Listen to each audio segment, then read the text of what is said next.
Hyvä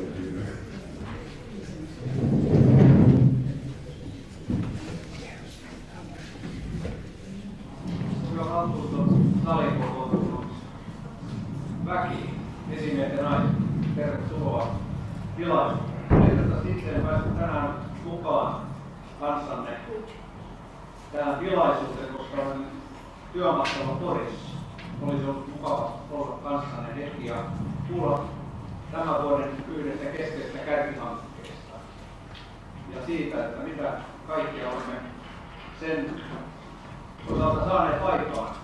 Olemme ottaneet lentävän lähdön, asia on lähtenyt liikkeelle ja tänään saamme kuulla kampanjan ykkösvaiheen esittelyt, mitä asian tiimoilta on tähän mennessä tehty. Nurmijärvi on ilmiö. Olemme poikkeuksellinen kunta monessa suhteessa. Olemme olleet vetovoimainen kunta vuosikymmeniä ja olemme tehneet paljon sen eteen työtä. Miten tästä eteenpäin? Tässä kuntien välisessä kilpailussa uusista asukkaista, kunnan elinvoiman kehittämisessä ja kuntalaisten hyvinvoinnin turvaamisessa pärjäämme. Se on meistä jokaisesta kiinni. Meidän on tehtävä oma panoksemme tässä hommassa ja sillä tavalla turvaamme sen, että myös tulevaisuudessa olemme kärkikunta kuin Suomessa. Tänään kuulemme yhden esimerkin, millä tavalla ilmiöitä tehdään ja miten siinä voidaan saada aikaan.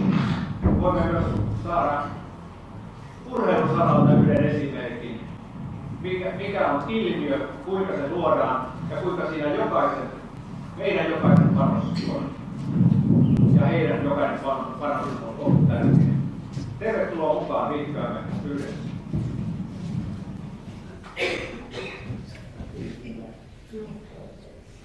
No niin, tervetuloa minunkin puolesta tähän tilaisuuteen.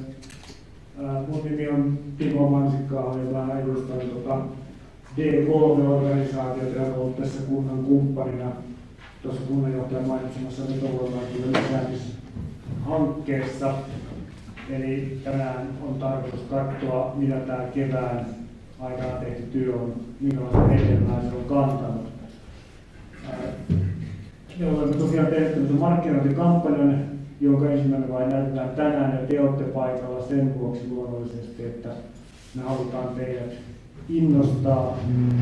Toivotaan, että te pidätte tästä toteutuksesta ja tehdystä jäljestä ja toivotaan, että koette sen, sanotaanko näin, että eteenpäin viemisen arvoiseksi, koska markkinointiviestinnässähän pätee se tekniikan ilmeet. Se varmaan meni kun tällainen päälle kokeilisi. Ai niin nämä sulkeet toisesta. No, kyllä me selvitään. Olin siis sanomassa sitä, että kuten tietotekniikassa, myös markkinointiviestinnässä hyvätkin ideat kaatuu, jos joukkoja jää mukaan niitä edistämään. Ja sen vuoksi sisäinen markkinointi tai sisäinen tiedottaminen on tärkeää. Te näette, millä tavalla me ollaan kevään tiimoilta nähty Nurmijärven mahdollisuudet erottua edukseen ja toivottavasti te koette sen hyväksi ja sen arvoiseksi. Innostamisen lisäksi tietysti me halutaan valaa teihin betonin luja usko siihen, että tällainen ilmiön rakentaminen, joka niin haastava juttu kuin se onkaan, että se voidaan toteuttaa. Ja sen takia meillä on paikalla ekspertti, alan asiantuntija, joka on oikeasti ollut mukana toteuttamassa tällaista jälkikäteen vähän uskomattomammin kuulostavaa ilmiötä, eli koripallomaajoukkojen kantava voima Tuukka Kotti on tullut tänne kertomaan susijengi-ilmiön noususta melko lailla tuntemattomuudesta suorastaan kansakunnan kaaripäällä ja puheen aiheeksi.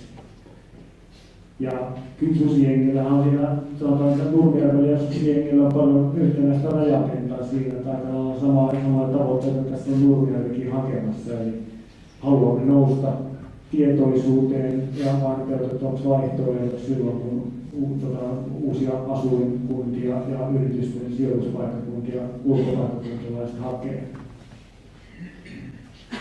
Mä olen itse asunut Nurmijärvellä 15 vuotta ja mulla on nyt on tietysti elämä vei muutama vuosi sitten täältä pois, mutta ollut todella kova lukkarirakkaus tätä työtä kohtaan ja ollaan kevään aikana kyllä voimistunut.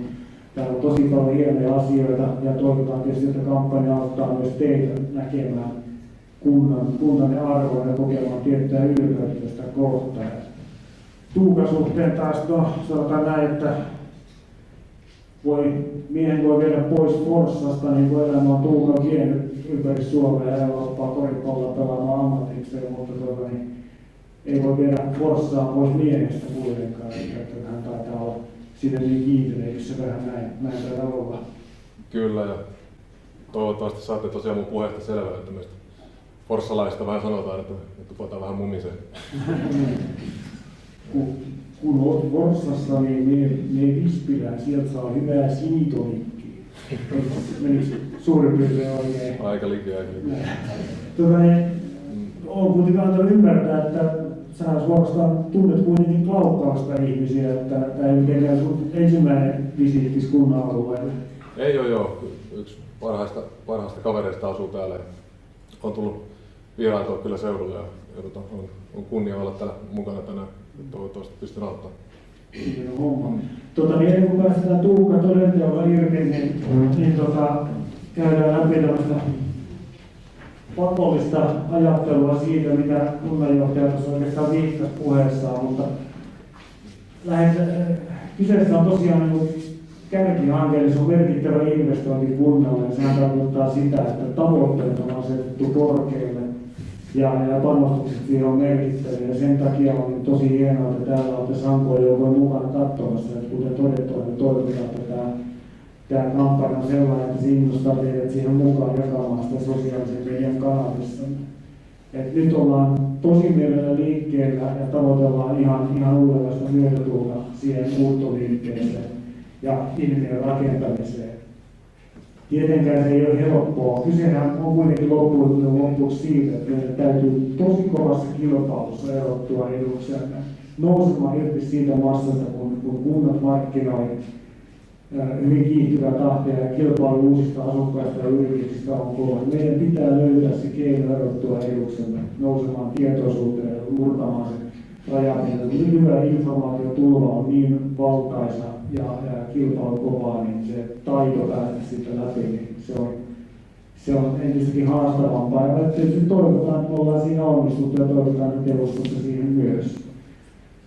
Ja lähtökohtahan kuitenkin on se, että kun edukseen erottumista haetaan, niin mitä tässä ollaan tehty, niin sehän ei voi perustua mihinkään muuhun olemassa olevaan totuuteen. Ei siitä pääse yli eikä ympäri.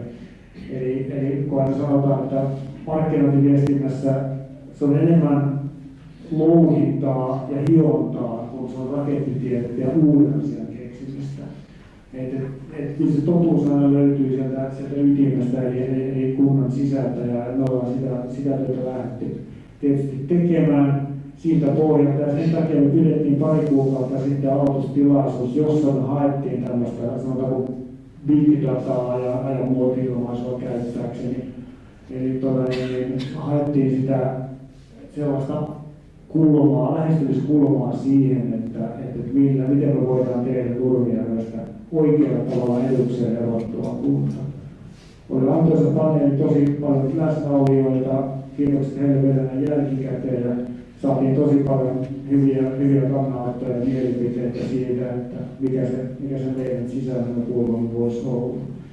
Ja ihan kiteytetysti todettiin, että nyt on tullut se aika kertoa asiat ihan oikeasti sellaisena kuin mitä ne on täällä. Eli ei tyydytä siihen pintaliittelyyn ja kertomaan, että meillä on sitä, meillä on tätä, meillä on tota, vaan annetaan oikeiden ihmisten kertoa oikeasti se, että mitä meillä kunnasta on, mikä täällä on sellainen juttu, joka voisi olla sitten relevanttia myös uusille asukkaille. Tehdään hyviä tarinoita, mutta nimenomaan pysytään totuudessa ja kerrotaan asiat sellaisena kuin ne on, niin silloin ne vetoaa oikealla tavalla, että päästään niin sanotusti ihon alle ja pinnan läpi. Ja aina pitää muistaa myös se, niin kuin todettu, että ne asiat, joita te pidätte ehkä sellaisena, että ne perustaan jokaisen elämään, niin se voi löytää ihan sieltä se ratkaiseva vetovoimatekijä, joka kallistaa muuttopäätöksiä kuin tänne päin. Pyritään rakentamaan Nurmijärvellä kaikki, se kenellekään yllätys, jos sanotaan, että täältä löytyy hirveän paljon kaikenlaista ja erilaista, mutta se pitää kääntää sellaiseksi sanoa, ei kaada kaikkia kaikille, vaan tehdään semmoinen ajanhengen mukainen alusta, jolla pystytään modulaarisesti sitä rakentamaan kukin omanlaisen Nurmijärven ilmiönsä. Siihen me ollaan pyritty ja kohta nähdään nämä ensimmäiset toteutukset. Mutta koska se jalkautus on se A ja O, niin päästetään nyt Tuukka irti ja annetaan hänen kertoa siitä, että kun idea on selvä, niin miten se matka kohti onnistunutta lopputulosta pystytään saavuttamaan. Niin seuraavana, kun saadaan tämä totuus kerrottua hyvin, niin lähdetään tuonne ilmiön tekemiseen, eli kerrotaan se, että miten susien keissi nousi tietoisuuteen. Sanon tässä kohtaa jo, että olkaa hyvä ja esittäkää vain kysymyksiä ja mielipiteitäkin tässä puheen aikana, että mies on iso, mutta luonne on lempeä, kyllä se kehtaa keskeyttää. Ei varmasti tee yhtään haittaa. Ihan ensin alkuun suljen tämän mikrofonin ja otan sen huutelun roolin itse, niin heidän tullaan toisen kevyen vastapallon aloituksesta tuohon esitykseen, niin sä oot kuitenkin pelannut maajoukkueessa kauan. Oliko se niin, että on jo kaikkia ilma-otteluita vai vasta tulossa? Mä oon käsittääkseni yhden pelin nyt perässä sitä ykkössijoa. Joo, eli kesän jälkeen kaikkia eniten Suomen painossa koripallomaaotteluita on henkilö, niin sä tiedät sen, että susienginkään suhteen, niin se ei ole aina ollut alkuosaa voittopolkuun se juttu, vaan siinä on tavallaan tehty kuitenkin pitkä matka ja huolellinen työ, että ei ole vaan saatu vauhtia. Joo, jos pistäisi tää nopeasti päälle. No niin, nyt. Joo, tosiaan niin mä yritän käydä läpi niitä tämän tuloksen ihan ok. Joo. Tarvii varmaan. Olen vaihtanut tästä uusien teknologioiden kanssa. On tullut laittaa nauhoja kiinni lenkärässä. Joo, niin yritän tosiaan käydä vähän läpi niitä katoja tekijöitä meidän maatella parempaan menestykseen ja tässä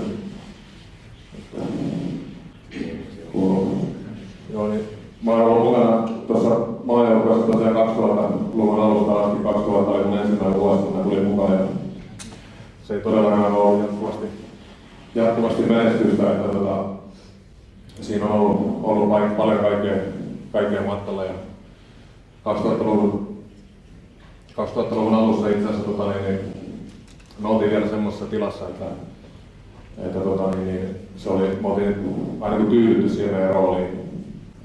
Me tultiin leireille ja tultiin pelaamaan, mutta ei ollut mitään semmoista selkeää suuntaa tai tavoitetta tai yhteyttä siinä, että toiminta pyöri vähän parin huippupelaajan ympärillä eikä ollut semmoinen varsinainen joukkue. Et se oli semmoista, mutta sitten kuuleeko kaikki mua sinne, jos mä puhun ilman mikrofonia? Joo. Tää on varmaan huono, että se menee tässä edes takaisin. Niin, joo, niin 2004 sitten Henrik Detman tuli meidän mukaan tuohon touhuun ja siitä pikkuhiljaa asiat alkoi kehittyä. Henkka asetti meille selkeät odotukset joukkueena ja samalla myös auttoi luomaan meille paremmat puitteet siihen, että me pystytään saavuttamaan ne odotukset siinä tämän matkalla. Ja meillä alettiin pikkuhiljaa iskostaa sitä, että minkä arvoisia me ollaan. Että me ollaan parempia pelaajia kuin mihin me ollaan tyydytty koko ajan. Jos me tehdään ja sitoudutaan tekemään yhdessä, niin meistä voi tulla menestyvä joukkue. Ja meille luotiin ihan oma uusi pelitapa ja identiteetti siihen porukkaan. Me ollaan laitettu kutsumaan sitä meidän tavaksi. Ja se on se sama pelityyli on myös junnumaan joukkueessa käytössä. Siinä on pikkuhiljaa kasvanut semmoinen, tai hitsautunut semmoinen yhtenäinen tiivis kulttuuri, missä niinku kaikkia ympärillä arvostetaan ja kaikki on tasa-arvoisia, että ollaan päästy niistä vanhoista tavoista eroon. Ja sitten seuraavaksi mennään varmaan niin Cooperin kisoihin, niin haluan antaa sieltä esimerkkejä siitä, miten me ollaan niin kuin kasvettu siihen, että me alettiin tässä vaiheessa niin kuin uskoa siihen meidän omaan tekemiseen ihan eri tavalla. Et 2001 Liettuan kisoissa niin me lähdettiin vähän sinne katteleen, että mitäkään tästä nyt tulee, että me mennään pelaamaan isojen poikien kanssa.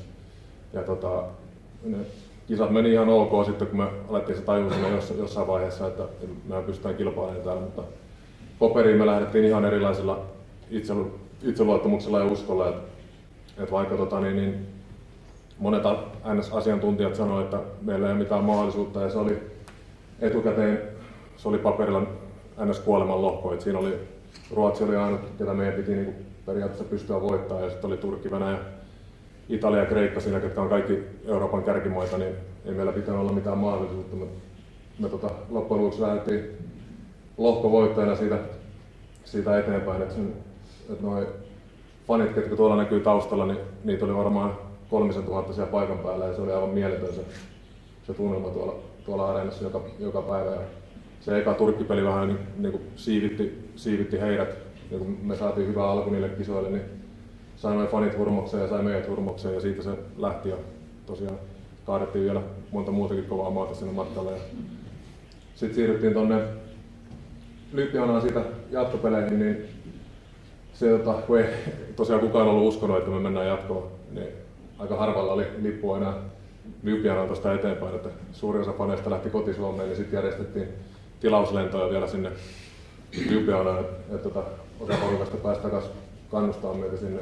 Että se oli hieno nähdä, miten se niin kuin ilmiö oli lähtenyt siinä pikkuhiljaa käyntiin. Ja mulla on tästä yksi hyvä esimerkki, missä mä itse huomasin sen todenteolla, niin mä tulin kisoista kotiin, niin mä asuttiin kesä Helsingissä mun vaimon kanssa, ja mä tulin seuraavana aamuna rappukäytävästä kadulle. Se on vanhempi naishenkilö, käveli vastaan siinä ja sitten pysäytti tuijottaa mua ja sitten kysyi multa, että pelasitko sä sen susijengissä? Mä olin, että joo, pelasin, että just tultiin kisoista kotiin, ja sitten katsoi mua pari sekuntia ja keräsi rohkeutta ja sitten oli, että saanko mä halata sun? Ja siinä vaiheessa mä olin totta kai ja tajusin sen, että muutkin kuin korisfanit tai ihmiset, jotka seuraa koripalloa aktiivisesti, niin ne oli alkanut seuraa ja fanittaa tätä meidän hommaa, ja siitä tuli itselle tosi palkitseva fiilis. Sitten mä haluaisin seuraavaksi puhua tästä meidän porukan sitoutumisesta. Se on mun mielestä tää on ehkä se isoin osa tätä kaikkea. Fakta on se, että me ei pärjätä keskinkertaisella suorituksella, ja me ei pärjätä meidän yksilöillä. Monella huippumaalla on niin paljon isompia ja taitavampia kavereita ja enemmän pelaajia, että jos me ei tehdä hyvin asioita joukkueena, niin me ei tulla menestyä. Se on vaan fakta. Mut meillä on erittäin sitoutunut porukka. Meillä on kaikki halukkaita tulee joka kesä joukkueeseen mukaan. Et monella huippumaalla saattaa olla joku tähtipelaaja, että mä nyt lomailen tämän kesän. Mä tuun taas ensi vuonna mukaan. Niin se yhteinen homma ei rakennu sillä tavalla, että tuo sitoutuminen on ollut erittäin tärkeää ja hieno meillä. Ja meillä onkin moni meidän joukkueessa kutsuu porukkaa kesäperheiksi. Et kaikki haluaa tulla aina takaisin sinne. Seurajoukkueessa aina, kun sä menet uuteen seuraan kaudella, niin et sä ehdi siellä sillain niin hitsautua ja tutustua porukkaan. Et kaikki nauttii tuosta hommasta, ja meillä on semmoinen perheilmapiiri siellä, ja siellä on tasa-arvoinen kunnioitus ja arvostus kaikkia kohtaan. Et lähtien ihan meidän huoltopojista ja fyssereistä Petteri Koposen, joka on tällä hetkellä meidän tunnetun pelaaja, niin kaikki on tasa-arvoisia ja kaikista pidetään hyvää huolta. Meillä oli viime kesänä hyvä esimerkki tästä, kun meille tuli pari uutta nuorta kaveria mukaan siihen, ja ne oli heitellyt treenikamoja pyykkejä vähän sinne sun tänne, niin yksi meidän kokeneemmista kavereista otti niin puhuttelua ja sanoi, että niin huoltaja ja hänen työtään arvostetaan ihan samalla lailla kuin kaikkien pelaajien. Se on, niin kuin, se on ollut meillä iso juttu, että me tehdään yhdessä ja mun mielestä se näkyy meidän pelaamisessa just tämä, että kaikki on todella epäitsikkäitä. Ja sitten Bilbao, nämä on totta kai niin kuin MM-kisat, me saatiin vilillä kortilla paikka MM-kisoihin, mikä tarkoitti sitä, että meidän Koperin hienot peliesitykset ei vielä riittänyt, vaan siinä oli vähän politiikkaa ja piti laittaa iso tukku rahaa peliin. Ja sen takia me ei etukäteen koskaan jaksettu edes uskoa siihen, että me tullaan pääsemään tonne, kun monella isolla maalla on laittaa niin paljon enemmän rahaa ja muuta valtaa sinne peliin, että ei jaksettu uskoa, mutta loppujen lopuksi meidän hakemus oli niin hyvä ja Rovio lähti mukaan ja meillä oli muutenkin hyvät yhteistyökumppanit. Me saatiin tarpeeksi hyvä pakettia aikaiseksi, että kansainvälinen koripalloliitto sitten antoi meille villin kortin ja se oli sitten, siinä oli pikkutuukka sitten taas seuraavat pari yötä, kun sen uutisen kuuli, että ei tullut paljon nukuttua, että niin ei ollut osannut edes unelmoida, että pääsee koskaan MM-kisoihin pelaamaan. Että se oli vielä muutama vuosi sitten niin kuin kaukana, että ei sitä edes ajatella. Ja yhtäkkiä se oli siinä, niin se oli aivan mieletöntä. Ja sitten toi 10 000 suomalaisfania, jotka matkasivat sinne meidän mukana, niin ei sitä pystynyt niin kuin käsittämään, kuinka iso asia se on.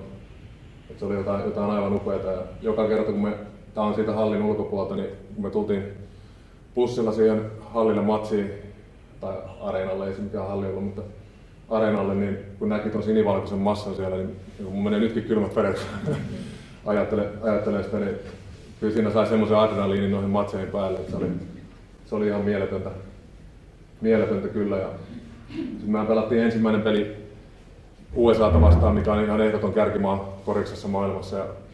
Ja se oli se oli myös yhdenlainen unelmien täyttymys kaikille meille, että pääsi pelaamaan ensimmäistä kertaa koskaan USAta vastaan. Että tiedettiin, että turpaan tuli, niin että tukka lähti, vaikka ei sitä paljon ollutkaan siinä vaiheessa. Mutta se oli silti yksi hauskimmista peleistä, mitä mä oon koskaan pelannut. Meidän fanit oli siellä ihan täysillä mukana koko matsin ja ihan mieletön tunnelma hallissa. Niin ihan loistava kokemus. Ja kisat meni muuten sitten vähän ehkä semmoisella sanotaanko, että me oltiin ehkä niin innostuneita tai ylilatautuneita, kun me lähdettiin kisoihin.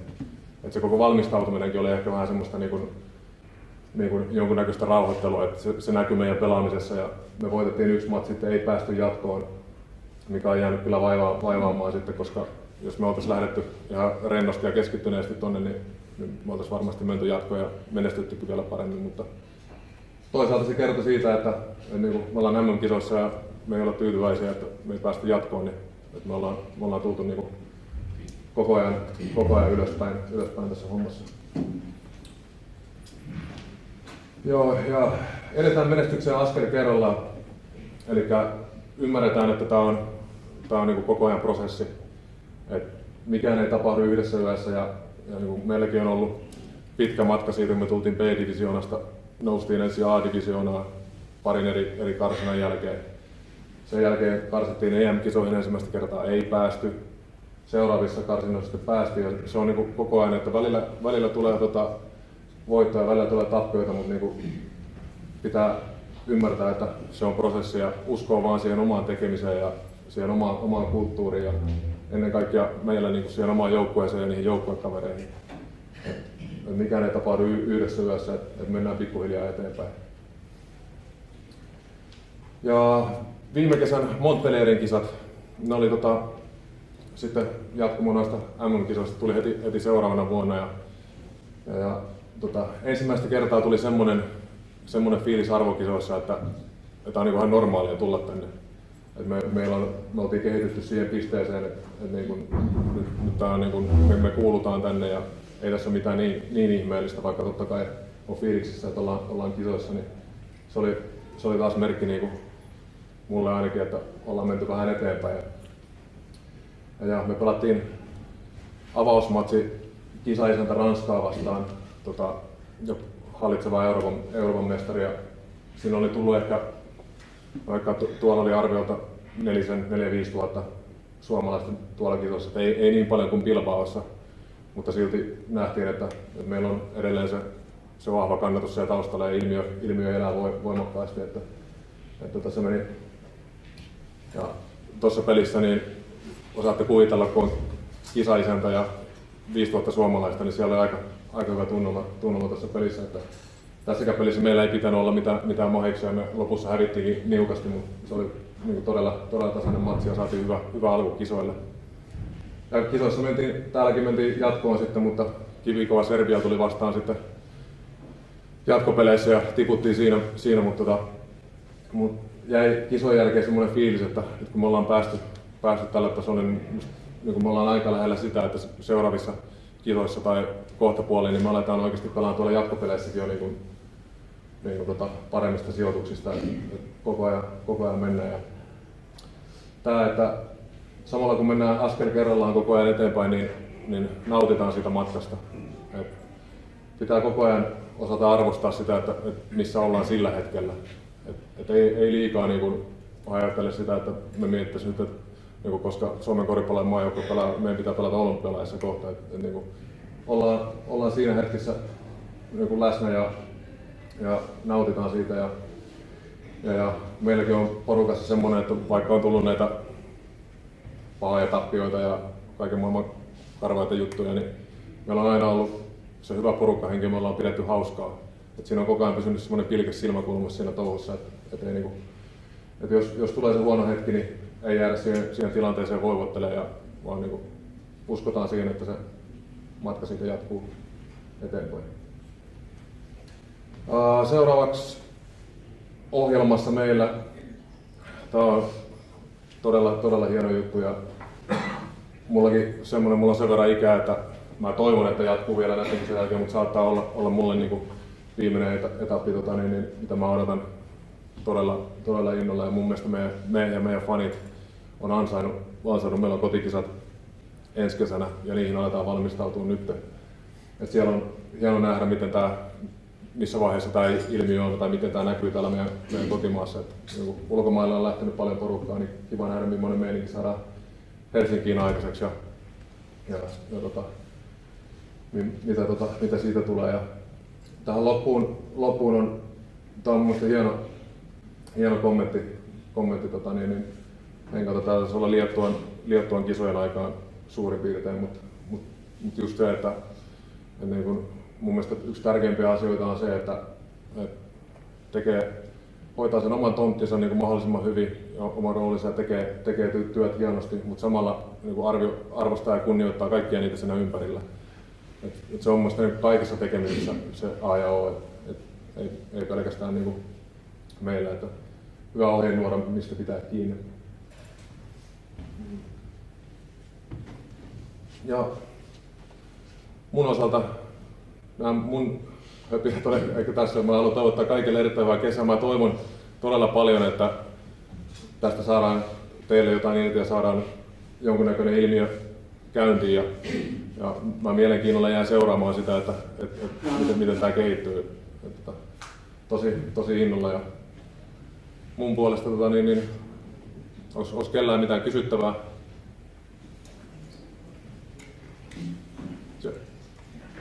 Puhut paljon tästä joukkueen menestyksestä ja miten teille meni hyvin, mutta jos ajattelee jotain susijengiä, niin eikö se ollut tavallaan vähän niin kuin, se ei ole mikään semmoinen reijonaton jääkiekossa niin vuosikymmeniä tai en tiedä kuinka kauan, mutta eikö tämä ole vähän niin kuin aika uusi keksintö tavallaan, että miten saadaan niin brändi syntyy, tai miten sä näet pelaa? Kyllä, joo siis susijengihan on tosi tuore ilmiö, mä en muista koska tämä meidän susijengi niin nimike lähti liikkeelle, että se itse asiassa taisi startata siitä tämän. Pari kysymystä olisi ollut paikalla, että tuo projektori olisi ehtinyt toeta. Tässä nimittäin oli pieni sähkökatkos tuossa nyt näyttää olevan sähköt takaisin, mutta projektori vielä vähän heräilee. Että, jos vielä. Luuletko Mika, että tätä pitäisi kokeilla tähän kohtaan, koska hän ei ole Haluaisin sillä aikaa kommentoida, että itse niin kuin pitkään lajia seuraaminen on tuntumaan se, että se miten te niin joukkueessa monen vuoden ajan olette pelanneet, niin se tavallaan pelityyli tai se meidän peli, mitä se sanoi, niin se näkyy niin paljon läpi, että siellä ne, ketkä on tästä ilmiöstä kiinnostuneet, niin ne ei välttämättä edes välitä niin paljon, voitetaanko yksittäinen matsi vai ei. Kyllä. Se näkee, että miten siinä on sydän mukana, mikä se kunnioitus näkyy nyt katsomaan asti. Kyllä. Joo. Ei, toi on erinomainen pointti. Se on niin todella epäitsekäs se meidän pelityyli, että me tehdään, me pelataan tosi aggressiivisesti, että se on semmoista hirveän taistelevaa, kun me ei olla niin isoja kuin moni muu joukkue, niin sitten me joudutaan repiä ja raastaa vähän enemmän kuin kaverit. Se on ihan totta.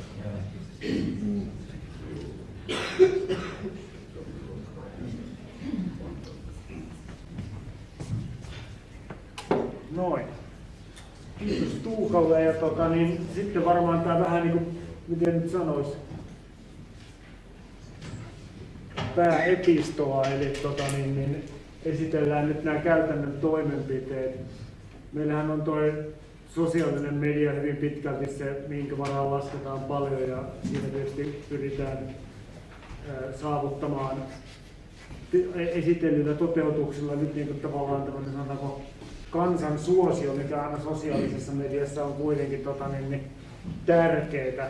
Ja sen takia tietysti myös teille tämän maailman ensi tälle mainosvideolle. Ehkä näitte melko lailla tarkalleen kuukausi sitten tällaisen ilmoituksen Nurmijärven uutisissa.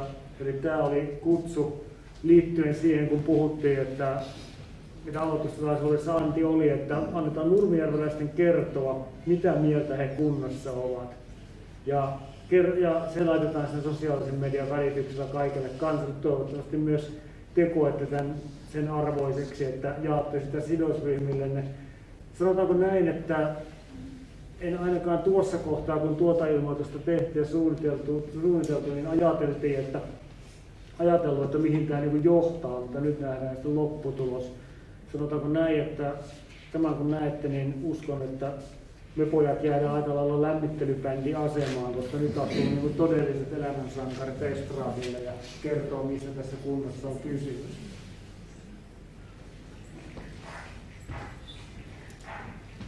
Nurmijärvi on maksettu juhlaa arjessa. Kotoisa. Pitää kehittämisen varaa aina. Palvelut pelaa. Nurmijärvi on kiva. Ei ole pöllöä vai? Palvelut pelaa. Nurmijärvi on kiva. Ei ole pöllöä vai? Se on hyvä. Lapsiystävällinen. Vesivyötä. Luonnonrauhassa. On kauniit koska. Pirtsakät. Monien mahdollisuuksien kulta. Lähet. Kaikkea lähet. Nurmijärvissä hatipan. Mukava rauhallinen. Lähellä sydäntä. Palvelut pelaa. Nurmijärvi on kiva. Ei ole pöllöä vai? Palvelut pelaa. Kiva maa. Nurmijärvi on kiva. Ei ole pöllöä vai? Nurmijärvi on. Ei ole mitään huonoa sanottavaa.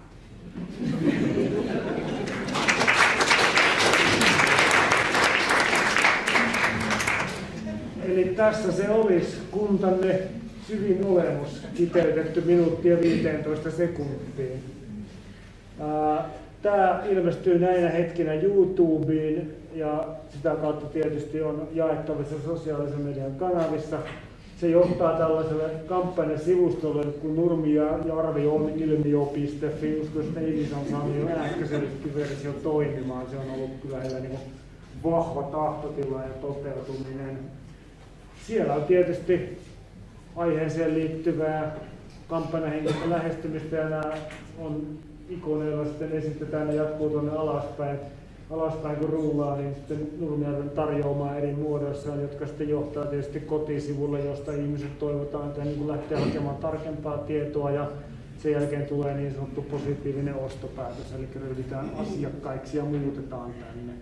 Eli se tämmöinen klassinen, sanotaanko kiinnostuksen tai huomion herättämisen ja eduksen erottumisen kautta luodaan kiinnostusta, joka johtaa täällä sitten kokeiluhaluun, joka johtaa sitten kauppaan, joka toivottavasti johtaa eli-ikäiseen ostouskollisuuteen. Tätähän tässä ollaan tavoittelemassa. Valikoita ja tukitoimenpiteitä ollaan tekemässä. Eilen illalla tänä aamuna ainakin näköinen ja Hämeenlinnan tiellä tällainen, joka ajaa ainakin ohjeistuksen mukaan Rajamäeltä Kirkonkylän kautta Helsinkiin, eli mahdollisimman pitkää reittiä, jossa sitten mahdollisimman moni ihminen näkee. Ja uskoisin, että Kampin terminaalissa herättää varmasti ansaittua huomiota. Se myös tukee tätä meidän Nurmijärvi on ilmiöteemaa, ja tämä tunnushan kaikessa modulaarisuudessaan tukee just sitä alusta-ajattelua. Eli kun teiltäkin kysytään, että minkälainen ilmiö se Nurmijärvi on, niin vastatte siihen kunnon ekonomin sanoin, että minkälainen haluaisit sen tulevan. Kaikki työkalut kyllä löytyy, että ollaan hyvä ja rakennetaan tästä niin kuin omaa ilmiömme, ja ennen kaikkea niin kuin varsinkin noita videolla esiintyneitä vielä kovasti kunnioittaa, niin nyt on se heittäytymisen paikka. Kyllä se verkko sieltä ilmestyy, kun uskalletaan vaan hypätä, että lähdetään tekemään se oma ilmiö tästä ja sitten katsotaan vaikka vuoden päästä, että missä me ollaan, kun verrataan vaikkapa susien ja koripallon EM-kisoihin. Sillä esimerkin voimalla niin ei muuta kuin lähdetään tekemään omaa ilmiötä. Kiitos tästä.